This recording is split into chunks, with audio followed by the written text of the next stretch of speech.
Good evening. Good evening. Kevin, good evening. How are you? Good evening. I love that way out music. There you go. Well, here we are. It's Wednesday night. Welcome to the Cheap Seats with Pat and Kevin. This is our live podcast, episode 10. We're going to try to do this at Wednesdays as long as we can, but I figured we'd come on tonight and talk about a little of the Hot Stove baseball. Obviously, things heating up over the weekend, and then Red Sox started getting active today. So, The Juan Soto was rude by signing with the Mets. Rude twice, Pat. One with the Mets, not the Sox, and two, almost right after our show ended on Saturday. Maybe not that soon, but yeah, could have broke it that morning. And little later. It was later at night. I was refreshing quite a bit that day, but inevitably I didn't think he was going to sign with the Sox. Once I started hearing 750s, I was like, they're out. And at the end of the day, I don't think Steve Cohen was going to let him go anywhere else. No, I agree. I actually give the Sox credit for going 700, which is more than double what Devers is getting. They were in it. I don't think they were being played by Boris to drive up the price. Though I never saw what Toronto was offering. I understand that they were probably in the same ballpark as the Sox. The Yankees were a little bit higher than the Red Sox, but wanted more years than the Mets. I think they wanted 16 years, and the Mets were in it for 15 years, or the other way around. Sorry. So yeah, he's with the Mets, but the one thing I'd be nervous about if I want Soto, if he wants to be big dog, Yankees the Mets are second-rate citizens in New York, barring a run in the 86 series and those teams in the 80s. They're going to get a lot of play this year. And then, it could be that he just kind of falls by the wayside. Obviously, the Yankees just made the huge move with Max Fried. So, boom, Yankees are back to being number one in the New York market again. Yeah, I don't disagree. There's been a lot of stuff that's come out. Rumors are that he, wasn't too happy with how either some of his family or were treated at the stadium. I don't know how true that is, but at the end of the day, the contract is worth, could be worth up to $805 million, right? With the escalation after year 5, right? I didn't hear that. Yeah, so I think they have an opt out, and then, but if they don't opt out, it escalates for the remaining portion. So inevitably, it would be over $800 million. I tell you where I give the Yankees some credit. I love that they didn't budge. If this is true, you never know what you're reading, if it's true or not. But he wanted a private suite, and basically they said, "Look, we didn't give one to Aaron Judge, and we didn't give one to Derek Jeter, and we're not giving one to you." So I didn't hear that, but yeah. He got the private suite at Citi Field. Yep. And you look at Yankee games on TV, they're not selling out, and they don't care. They probably don't care that much about the $50 seats down the right field line. What they care about are the suites, and they know they can get millions of dollars for that suite. They're probably like, "No, Juan, we need somebody. We need somebody to sit there to pay off your salary. So we can't just give these things away." And as I said to you, I think I'm just happy, all things being equal, that he signed to the National League. So, we don't really have to worry about him until we start making the playoffs and potentially make the World Series. So, but the Yankees did counter and go out immediately and get Fried. I think they gave him it was $285 million or over. That sounds right. 6 years, is that? I think so. I'll have to look that up really quick. So, I do like what the Sox did today. I do. We've been talking about this a little bit for the last few weeks about, this lefty Crochet. Sorry, Pat. $218 million for Max Fried over 8 years. All right. 8 years too. Yeah. So 8 years, 218. So yeah. They obviously still have some work to do. Right. they got all that money. That's why I kind of was a little surprised that the Sox haven't made a splash on the free agent market yet, given the fact that these other teams have. I mean, essentially, you would think if the Yankees were going to throw, I think it was 750 or 765. Is that what? Yeah, I heard both numbers, 750, 765. Yeah, that they're going to use that to go out and get. They obviously get Freed. Are they going to go after Hernandez? Or, what's the next shoe to drop? So I figured the Sox would turn around and try to counter before they strike, because the Yankees are going to want to make moves and bring people in because their fan base is certainly upset. Yeah, and I think the Sox are too. I mean, obviously, you got a little bit of both from the Red Sox. I think they got appeased a bit by today's trade, which we can talk about in a minute or so. But I still think it's tough to fault the Sox when they're offering $700 million over 15 years. Nobody has disputed that. That I don't think that's the Sox coming in cheap. What did Ohtani get? Isn't he in the 300? 730. Him and Soto are both over 700. But so they came in, no pun intended, in the ballpark. The Red Sox did. They obviously were not cheap. They were obviously willing to give $700 million. You don't just leak a number like $700 million. Yeah, Ohtani got 700 over 10. Okay. And basically the Sox are offering 700 over 15. All deferred, which is for the most part. Yeah. So almost $47 million a year. Yeah. And I think that's where the Yankees were, given the price that they put out there in the amount of years. I think they gave an extra year. Yeah. So it brought their number down. So essentially, the Yankees fans are looking at it as like, oh, he chose the Mets for, it essentially turns out to like $5 million. But then after the fact, you heard about all these escalations. Like after the opt out, if he doesn't opt out, then it escalates up to up over $800 million at the end of the day. Factor that into the fact that they're still paying Bobby Bonilla. And they will be 2032. Yeah. I think they're paying Bobby Bonilla. I think Soto will have 5 years left on his deal when they finally pay Bobby Bonilla off, which is crazy.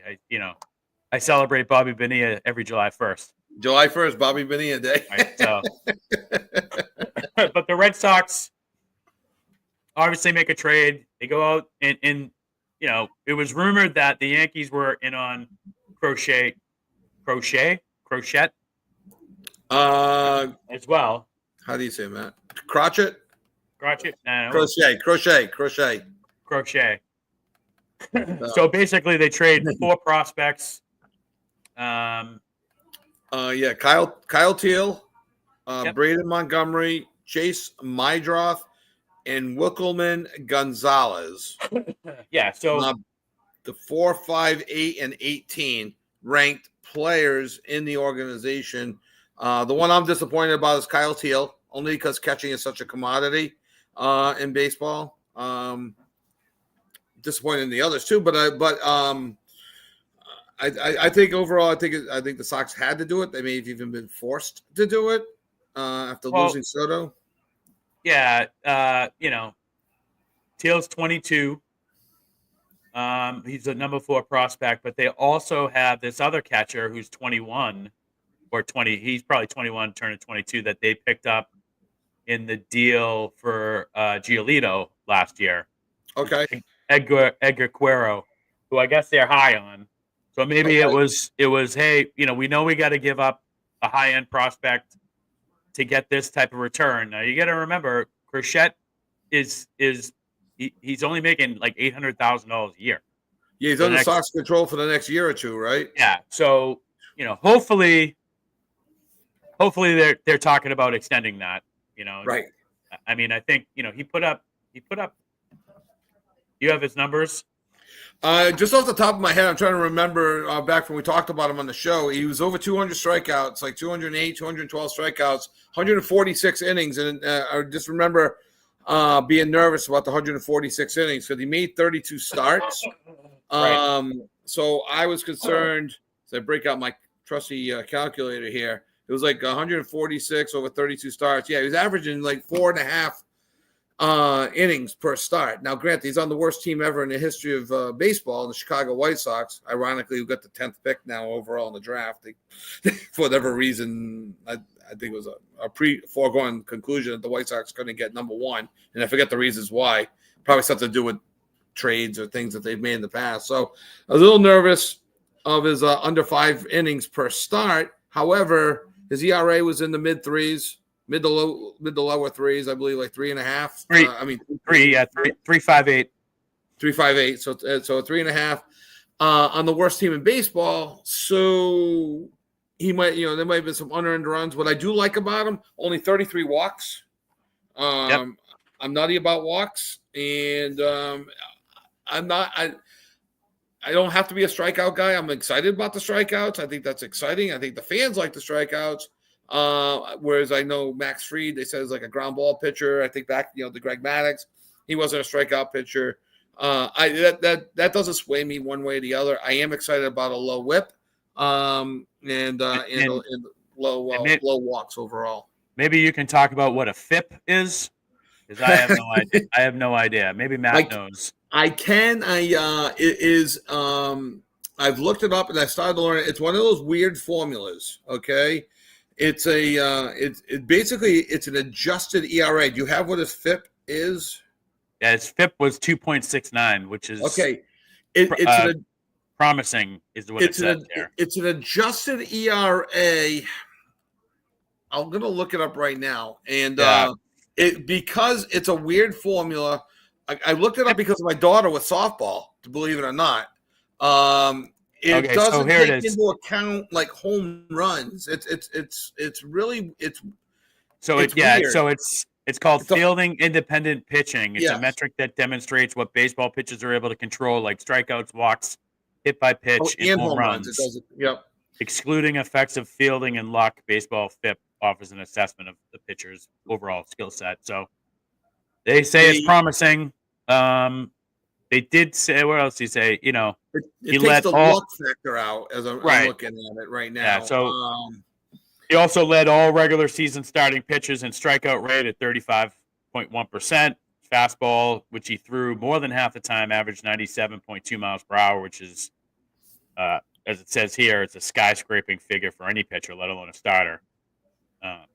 So I would imagine that, that they'll, they're going to bring him in here and try to develop some of his other pitches, right? So that he doesn't have to rely on his fastball, and it's there, as a strike. Obviously he's using it as a strikeout pitch anyway, but it's, maybe it's more balanced. As every pitcher we see today, they're all mixing in these sweepers. Yes, and we were heavily relied on the sweeper pitch.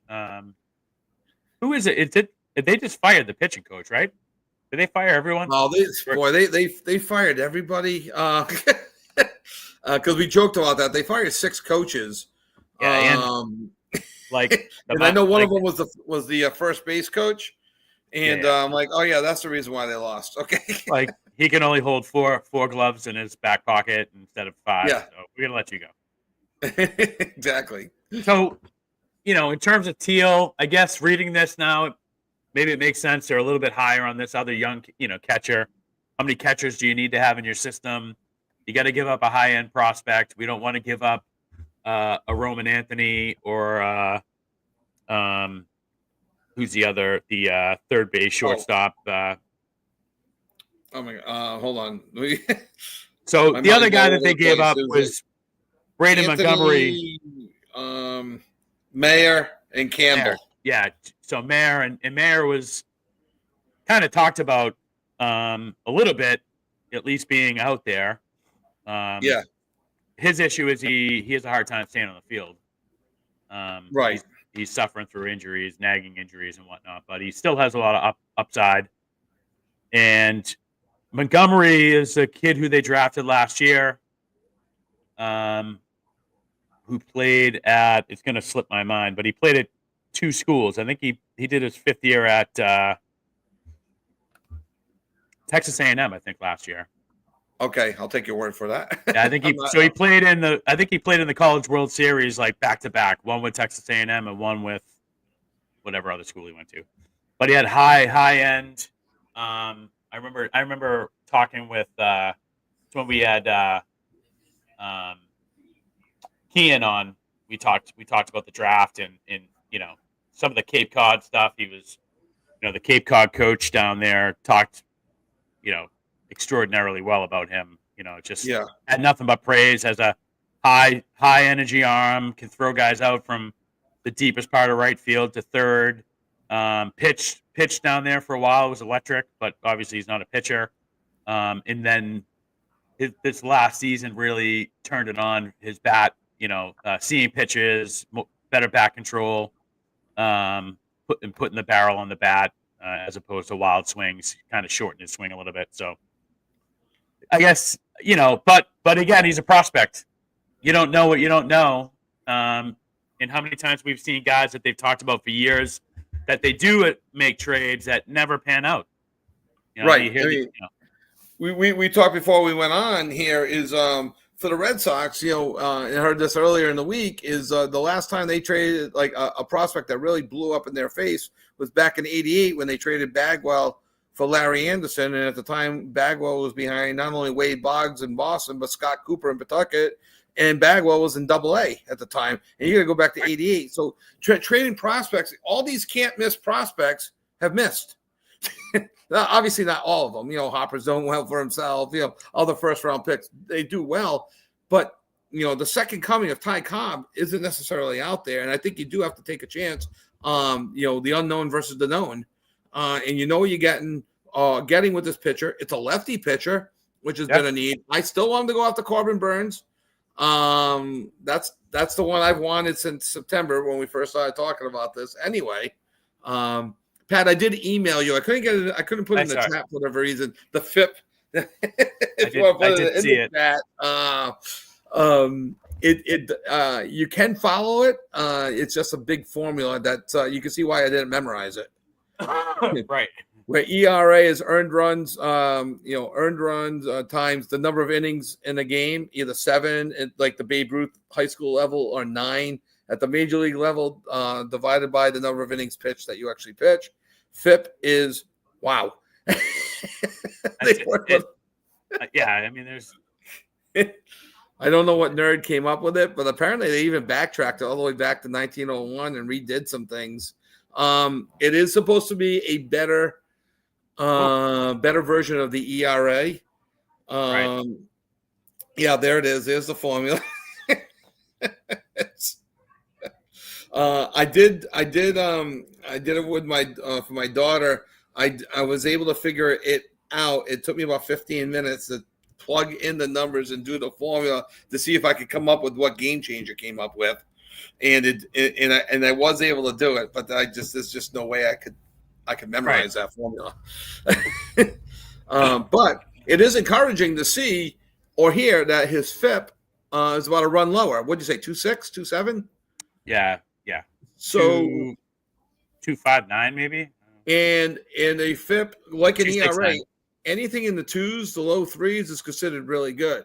So that's where he's at. So, and that's for a bad team. So it's not as good as maybe I feel like Moose here back in the early 70s when the Philadelphia Phillies won 54 games in a season and Steve Carlton won 27 of them to win the Cy Young Award. I don't think he was that dominant, but pretty dominant pitcher for the Chicago White Sox on a very bad team.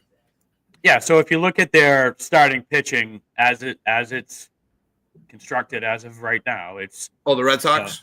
You got Crochet would be, I guess, number one, right? Right. Tanner Houck, 2. Cutter Crawford. 4. Maybe some of these are interchangeable, but Bayo, Cutter 3, Crawford, 4. Bayo, and then you got Cooper Criswell and the kid Richard Fitz, who they brought in late. He had the Tommy John surgery, had been recovering, and then also, hey, you got Giolito, who's out there, will be returning. Lucas Giolito, yeah, absolutely. And then you also got the return, though it's in the bullpen, Kyle Hendricks. Right. It's supposed to be coming back. So no, and they did sign Chapman not for 1 year. What did I say? Oh yeah, Liam Hendricks, not Kyle Hendricks. Yeah. Kyle Hendricks is another pitcher, but they don't have him. They have Liam Hendricks. And they're rumored to be in on these Seattle Mariners guys. Yeah. Who are all very good as well. So Montgomery, they drafted him, signed him, but he never played professionally last year because he's the one who broke his ankle in the World Series at Texas A&M. So he broke his ankle during the tournament, but he hit 322 as a junior, 454 OBP, 733 OPS, 27 home runs in 61 games. So I think he had a lot of upside, but again, you don't know you have to give up guys to get guys. So well, exactly. And I'm not in the camp. I'm not sure where you stand on this. I don't want to trade Duran. Did you want to trade him? No, I did not. No. So so obviously you've heard Cassis being discussed. I'm okay if they get rid of Cassis, move Devers to first, and bring Bregman in the third. I'm okay with that. I don't know if Devers is okay going to first, but oh well. I think they're being a little cryptic about that. I think they're saying that he's their third baseman. They want to leave him there, but I think that's just them talking, right? I think that's what you say until you bring in Bregman. Until you bring a guy in and go, hey, we got to move you. Exactly. And then they got the kid who they got for Seal. Is that Hernandez? No. Oh my gosh. No, the infielder was Grissom. Oh yeah. He was out. He was hurt. Yep. He came back. He had some crazy freak illness last year too. So he had lost like 25 pounds or something like that. So when he came back, it took him a while to get back into like playing shape. But he was like an A+ Braves prospect. So they got a lot of depth. So I still think they do need a I'd hate to say it, but I think Bregman fits what they need. They need a right-handed power bat, which he still has power. Yep. And it's funny, I watched a little clip on him. I forget what I was watching, but where he struggled last year at the beginning of the season and completely changed his stance and swing, and then tore it up. Like he went with like a much wider, like almost looked like Jeff Bagwell. Yeah. Especially in Houston, right? So a wider low base, and that's when he started driving the ball to all parts of the field, a little bit more power. So I'd love to get him here. I think it's probably going to take close to what Adames got paid, maybe not years wise, but close to $200 million for sure. Right. I think Houston offered him like 165 or 160-ish over 5, and he turned them down. So it's going to be probably closer to 180, 185, maybe over 5. Maybe they add a 6th year. He's what, 30? Bregman is probably 33. Let me look that up. I thought he was a little bit younger, but Alex Bregman is 30. Yeah, 30. So maybe he looks 33. Prime time. He's used to Cora. Yeah, so 5 or 6 years. Trash can to get what he wants, and this is true. No, so I mean, and then you look at the Sox. I had to look it up because I forgot who I was forgetting, and Rafaela. Is he going to be in the outfield? Is he going to be a second base? I like him in either. I like Abreu. I like Duran. Refsnyder is coming back, from my understanding. I don't think he's an everyday player. Right, but I think he's a good piece. He's a good piece. Right. And like those days that you have to put Rafael at second or short, that's where Refsnyder comes in. You also got Yoshida still at DH. That's why I'm okay with trading Casas. I like Yoshida as well. I know a lot of people down on him, but I like Abreu in the outfield. I like Duran in the outfield, and I like Rafael. I think that's a real good outfield. So I'm actually excited about that team, but I do think they need to get yet another starting pitcher. Soto would have been great. And I would love for him to go get Vladdy. Yeah, I mean, Soto's Vladdy. A generational player. He's 26. He's in the prime of his career. He's, there's no downside to him at all. I mean, but unless the downside is the payday. The payday, right? But you don't know until you know. And the risk is, how much money is he going to, 10 years from now, and 36, and there's still 5 or 6 years left on the contract, and he can be done. I'll tell you what, all things being equal, right? The dollar in New York doesn't go as far as the dollar in Boston. No, it doesn't. Somebody was out there doing the equation, and it was like, a significant difference, even with the increase, 700 million to 765 was, or even if they offered 750, both teams offered 750. It would have been more money for him to come to Boston overall after tax, all that stuff, than it is because you got the city tax, all that craziness. I heard somebody did the same thing with Albert Pujols when he was in St. Louis in his contract. Then he went to California in their contract, and he's said, he went for the more money out in California, but you would have made more in St. Louis if you had done the taxes differently, right. The right way, and you were a hometown hero in St. Louis, which he never got to those accolades again. Yes, he's a Hall of Famer, he's all that, but he never had the same accolades on the West Coast as he did in St. Louis. Yeah, so. I mean, these guys at the end of the day, they're all about the money. I mean, there is something to it to play for a team, but I don't think the Mets have any more of a chance to, although they're both the same odds now, the Yankees and the Mets. Yeah, I mean, the Mets came on very strong last year. They made a good push. Alonso was fantastic in the playoffs. They've lost several key pitchers. Yeah. So which they haven't filled in yet. I'm sure they're going to. You don't go out and back the truck up without reinforcing things. Right. But here's a guy, look at this guy, we're going to pivot to the NFL just briefly, but a guy like Hill, who goes from Kansas City, where you could win multiple championships for years, and he goes and signs with Miami. Why? Because they're going to pay him the most money, and there's no state tax. Right. In Florida. Even in baseball, I think we brought it up last week on the podcast. I know we brought it up on the show Saturday.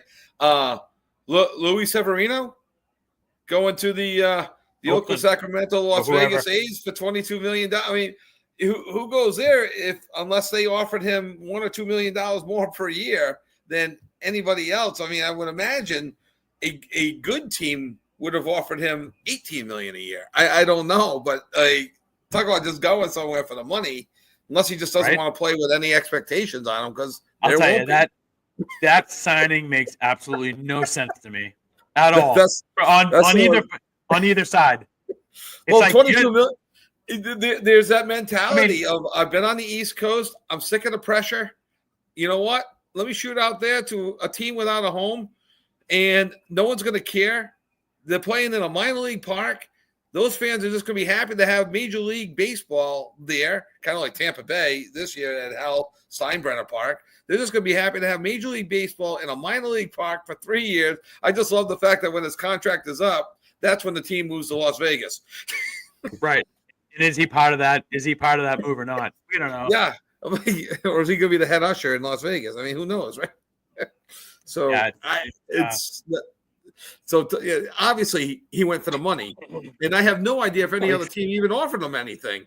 That was just the weirdest signing that just came out of nowhere. At $22 million a year, I think it was for him. 3 years, 66 or 67.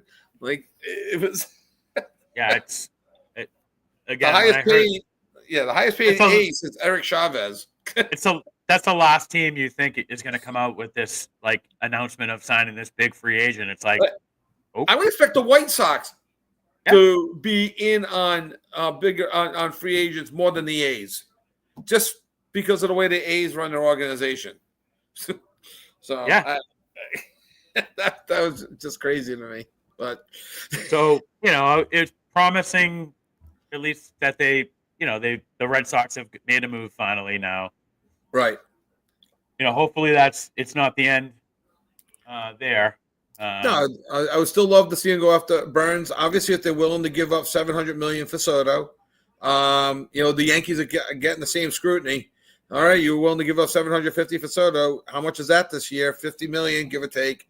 Okay, go spend the $50 million. Then you were willing to pay $50 for this guy. Go pay $50 for these guys. Then let's get them in here. Let's don't worry about the salary. You can get 3 guys for $50 million and really upgrade your team. So, yeah, without a doubt. But again, the good young talent coming through, I am excited about the Sox. I am an Abreu fan. So your mic is muted. Yeah, I know. Oh, okay. So I am excited. I'm excited about the young guys with another year of experience. I think it's the most excited I've been for the Sox. This trade, I think, does it all. Not does it all, but it gets you really excited for the Red Sox. And they got the 3 main guys still in the system. Yeah, and that's, I think, the end at the end of the day.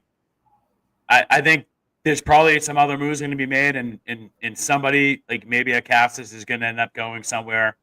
But yeah, I'd like to see them now sign somebody, a Bregman, a Burns, someone of that stature.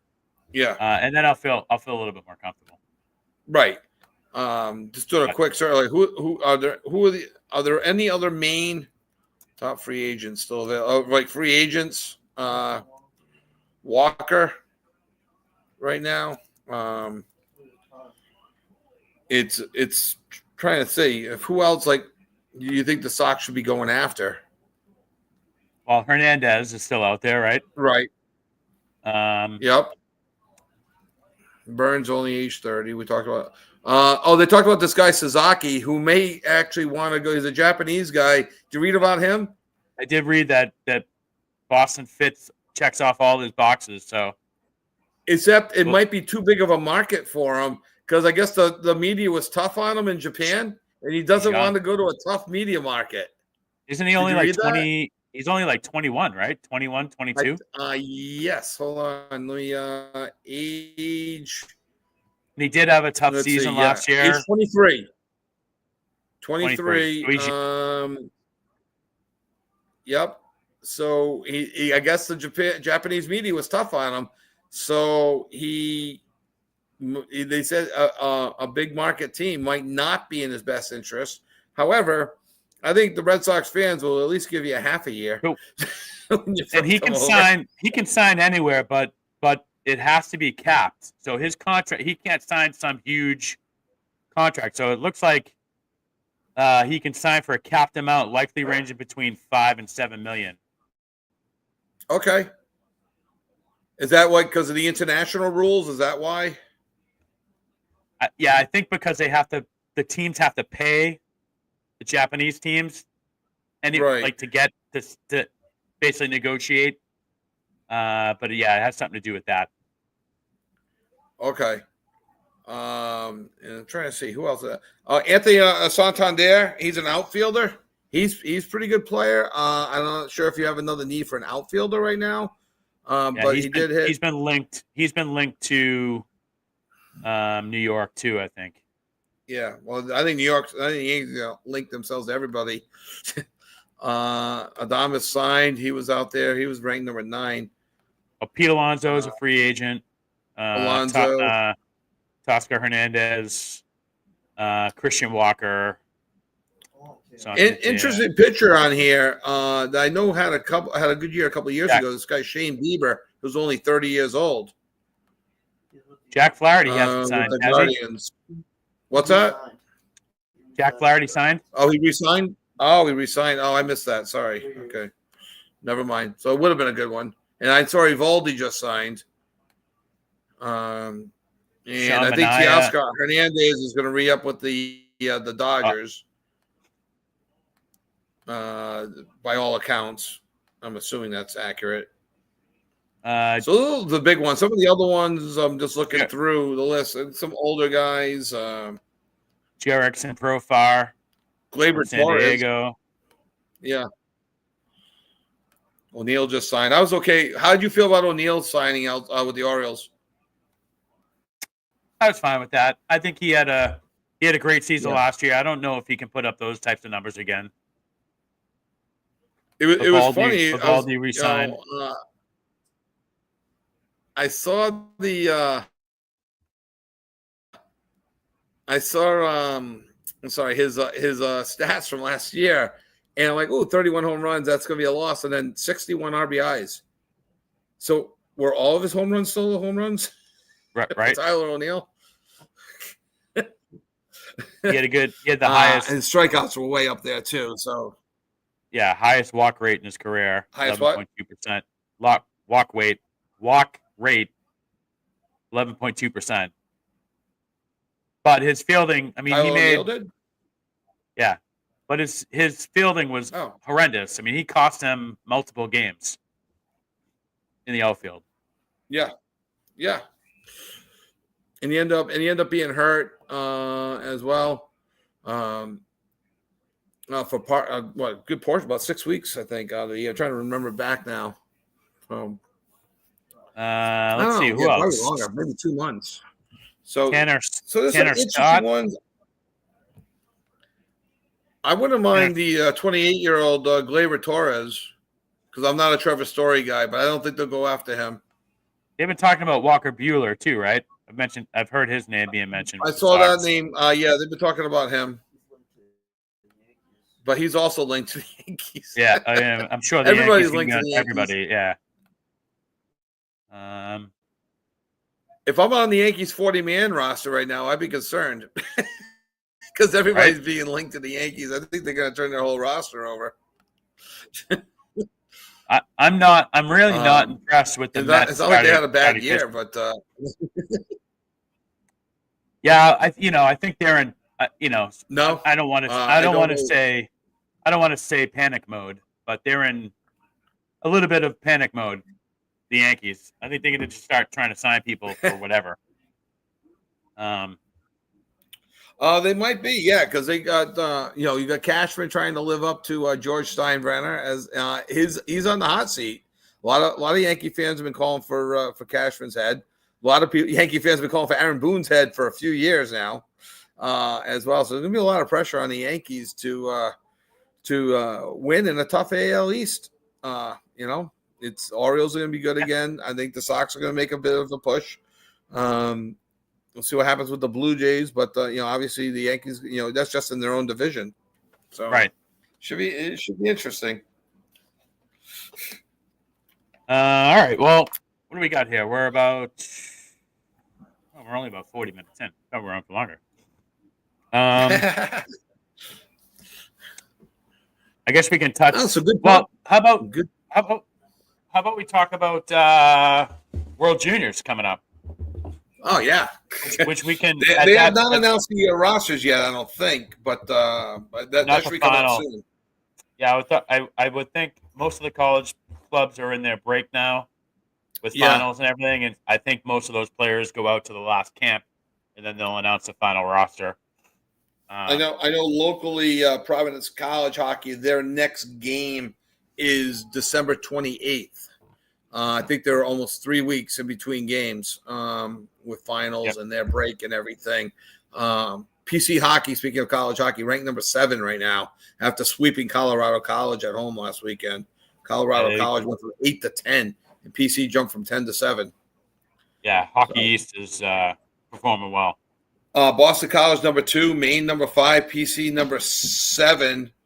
And then there's a few more that are ranked. UMass Lowell. Yeah, they're 10. Yeah. They lost a tough one to Boston College the other night. I did see the end of that. Good game, 3-2. Yeah, so they should keep their 10 ranking going. And UMass Amherst might even be ranked. But yeah, the World Juniors, Pat, I use this on one of my brothers all the time with the juniors. Because my oldest brother, not Joe, but my oldest brother, Bill, he's one of those, the 80 Olympic hockey team, amateurs, it's the way it should be. I don't like having the pros in the Olympics, blah, blah, blah, blah, blah. And every year I say the same thing to him. The World Junior Tournament is exactly it checks off all the boxes of what you just asked for. It's a 10-nation tournament, under 20. Yes, you have some guys that may have played in the NHL, like last year, Matthew Patras for the Bruins was sent to his junior team. But you get some AHL players, some fringe NHL players, and then you got college players that are playing in this amateur tournament. USA, it's in Ottawa this year, so you don't have to worry about time zones. It's on the East Coast. This tournament starts the day after Christmas and runs through, what would you say, about January 4th, January 6th? And that range with the gold medal game? Correct. Yeah, usually that first week in January. And if you're bored with your company on December 25th, on Christmas, typically NHL Network runs previous year's junior tournaments, especially with the USA games. I haven't checked to see if they're doing that this year, but it's very typical scheduling for them on Christmas Day. They just load it up and they must give their staff the day off, and they run as a promotional thing for NHL Network carries every single game in the World Junior Tournament. It used to be carried on Center Ice package, and then the NHL Network picked it up. It is by far one of the most exciting tournaments. And I'm trying to think of the country. You got USA, Canada. I don't know if they're letting Russia in this year. Sweden, Finland, Slovakia, Germany, Czechia. Don't call us Czechoslovakia. Latvia. Kazakhstan is in this year too. Sweden. Who's in? Kazakhstan. So they won the tournament to become the 10th team to potentially get relegated next year. Correct. So France is not in it this year? No. Okay. Because France was in it a couple of years ago. Japan's been in it in the past. It starts up December 26th. So I think the U.S. open up against Germany on December 26th at 2:30. When is I think they're back on the Canadian side this year. So they usually play, US.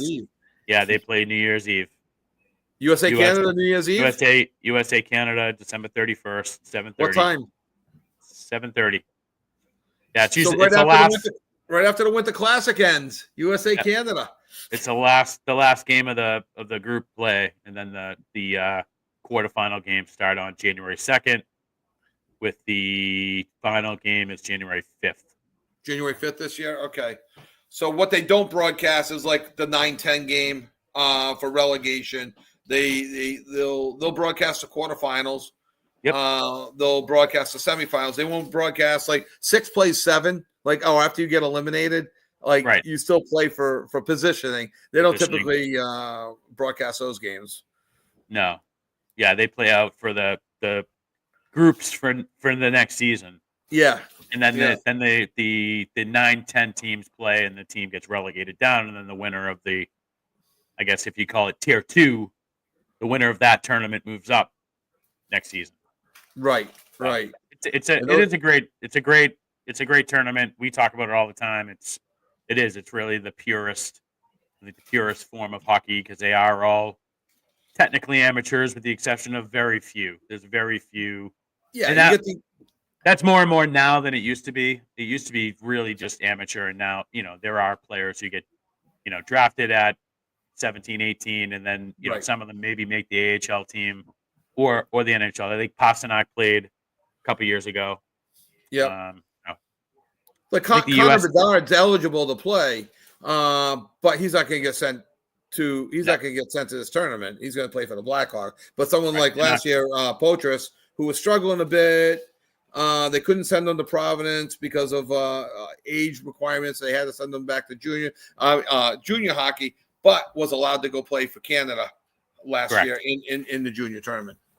And I think that was the same thing with Pasternak. I think even though he wasn't eligible to play, I don't think he didn't come from a junior team. He got drafted from his country.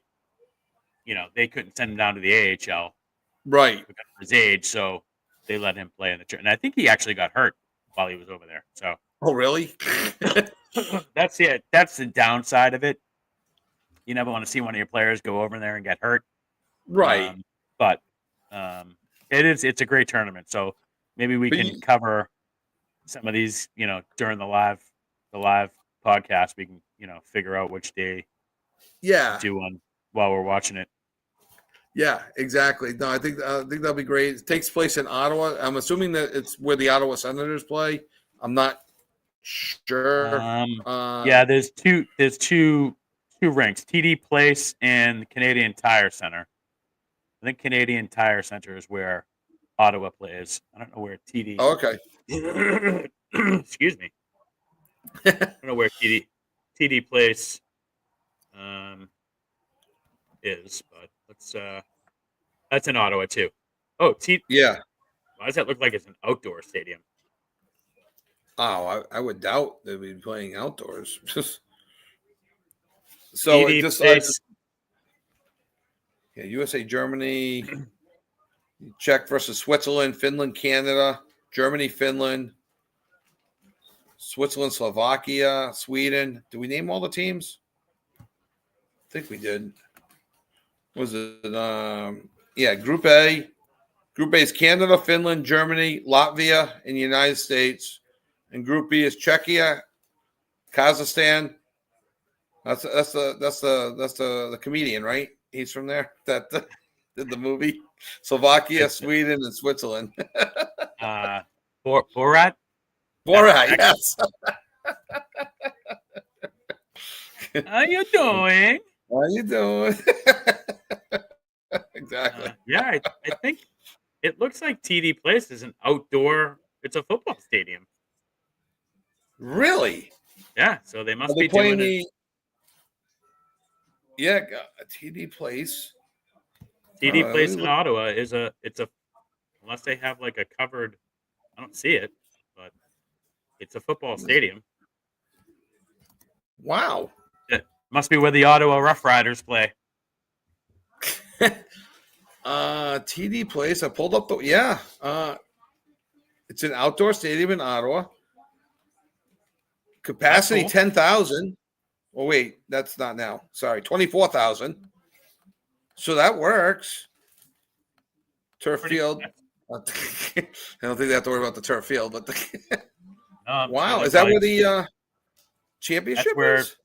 No, I think the championship is at the Canadian Tire. It's indoors. The semifinals are indoors as well. And the one of the quarterfinals is at TD Place on January 2nd. Yeah, that's cool. That's something to keep an eye on, Pat. If that truly is the outdoor, well, that's pretty cool. I mean, it could be dangerous too. I mean, the games can get delayed potentially with some snowstorms. If they get bad weather. Yeah, that's a little. Have they done that before? I don't. They have played some college games outdoors, but I don't think they have played this tournament outdoors. Yeah, I don't think they've done the June. Yeah, I don't. Yeah. Anyway, so I'm sure you and I will do a little deeper dive, into this. You talk about it more intelligently next week. I didn't realize that they had outdoor stadiums on this, and when do the rosters get finalized? Yeah. Do you know when the rosters get finalized? I would say within the next week. I would think so. I think the U.S. head to camp now, and they're probably. I mean, I think they probably have the roster somewhat finalized. It's just the last few cuts. I know the kid is it Trevor Connolly from PC. I think he's a shoe in. I think he's on the roster. I think I did see that. Yeah, he's. I think I was going to mention that to you when unfortunately he's going to be a huge loss for PC if they I don't think they're going to play a ton of games while this tournament's going on, but they're going to play at least one or two. That he's a big part of what they're doing.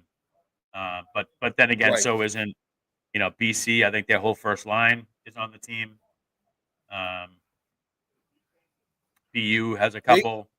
Cole Eiserman. Basically, Pat, I'm looking here really quick, and they do have a preliminary roster I real quick count. It looks like it was 29, so I probably counted wrong. So they probably have a 30-man preliminary roster that they're bringing in, and off of that roster, Michigan State, BC, Wisconsin, St. Cloud, another BC, Minnesota, Duluth, North Dakota, BU, BC again, someone from the OHL, Minnesota, Boston, two more Boston colleges, Notre Dame, a few of them, someone again from the OHL. There's Connolly that you mentioned from PC. So yeah, as we said, there's no one on the preliminary roster playing in the AHL or NHL right now. So they're waiting. They are waiting to hear on a few, like the kid Will Smith, who was at BC last year. Okay. San Jose is going to make a determination of whether they're gonna let him go or not. Okay. I mean, obviously, USA Hockey would love to have him. Right. A lot of returning players from last year. Trey Augustine's a goalie. I think he's from Michigan State. He's back. A lot of draft picks, right? Ryan Leonard from BC, Gabe Perreault from BC. That's that whole first line they have over there. I think the other kid's on there too. Hagen, another one who was mentioned to be over there. So the biggest name on their staff as the general manager is John Van Beesbrook, former goalie. Yeah, their head coach is David Carl. I'm not familiar with that name. I think he's the coach from Denver. Okay. He's the one who won it last year. Okay. Nate Lehman has been a coach from on their team a few years ago from Providence. Yep. I think he won. Did they won? Yeah, they won the gold last year, and then he won the NCAA last year too. So it was like he double duty. That's not a bad year for him. And the big story for him was I want to say he had some crazy injury, so he never really made it in hockey, but started coaching. Oh wow! I'd have to read up on it, but I remember them talking about it last year, where he ended up kind of making his way up through the coaching ranks because of that. But he was. You are correct. USA beat Sweden last year, 6-2 in the gold medal game. So. And Denver's a dominant team in college hockey. Yeah, and I think he took over a pretty good. He took over a pretty good program too. But he played at Shattuck St. Mary, which is a huge prep school out of Minnesota. Obviously, like Crosby came out of there. Let's see, he was recruited to play at Denver. Was draft eligible, drafted by the Lightning. But he was diagnosed with some rare disease, heart disease, which they caught. Oh, wow. They caught it during I believe the story is they caught it during the physical for the draft. So he ended up never playing. Huh. But Tampa Bay drafted him in the 7th round, despite I think just out of good faith. Hey, we're gonna so he could hear his name announced. It was a kind of a good thing to do. Oh. Anyway. Yeah, we'll have to get into that. But if you're a hockey fan, this is really such a real cool tournament to watch. Great amateur hockey. And the good news is it's on the East Coast. So yeah, I mean I've been watching it for years. My brother's a huge fan of it. I mean I've gotten up at 3-4 o'clock in the morning to watch games. Back in the, maybe 2010, 11, when they were playing in Europe in the times, rather than waiting to watch it on the recorded feed to play it again, I'd be up at 4 in the morning. So that's normal times, 7:30. Well, I'm sure they'll have some afternoon games because they got to get the whole tournament in. Yeah, which is actually pretty cool. In the early part, you'll have games all day long. Probably starting around noon or 2. Yeah, they typically make sure the U.S., Canada, Sweden, Finland, they'll get those marquee time, especially when U.S. and Canada are off. Sweden will get the 7:30 game, but this game's pretty much all up. very first game is noon. Slovakia, Sweden at noon, and then USA, Germany is at 2:30. They go every 2.5 hours. Yep. Typically, because they'll go back and forth between the two places, but the games are usually over in 2.5 hours as well. So not as many commercials as an NHL product, and in between periods, instead of 18 minutes, I think they're 15 minutes. Yeah, in between periods. So great hockey. So I'm gonna let's try to wrap this up. I haven't been feeling great. So yeah, no problem. No problem.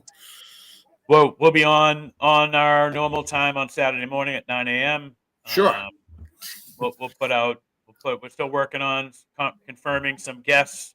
Might not be this weekend. It might be next weekend, but we'll get that out there. We're super excited. He just texted me. He asked me what time. I asked him if he could be in studio by 9:15 in Woonsocket. He hasn't responded to that yet. So all right. So we're getting closer. As soon as we know and it's confirmed, we'll get it out there on all of our social media. And definitely want to tune in. And we're excited to have the guests come in and spend the hour with us in studio. So not this weekend. Maybe we'll have it happen next the weekend after, which is the holiday week, but right. But we'll see. The topic will still be topical. So. Yes. So, all right. Well, Kevin, I appreciate your time. Thanks for everyone. This will be going up. We'll get this up. It should be up on our Facebook page, the YouTube page. I've been uploading. I uploaded last week's. I'll upload this week to Spotify. Awesome. I haven't quite figured out how to get it on the Apple podcast, but I'm working on that. And we'll keep doing this. So, all right. Sure to tune in 99.5, WoonsocketRadio.com, 12:40 a.m., WON, Saturday from 9 to 10, right after the weather. You hear the weather, we're coming on right after that. So get the weather report from Dave, and then we start the show at about 9:01, 9:02. All righty. Have a good night. All right. Have a good night, Pat.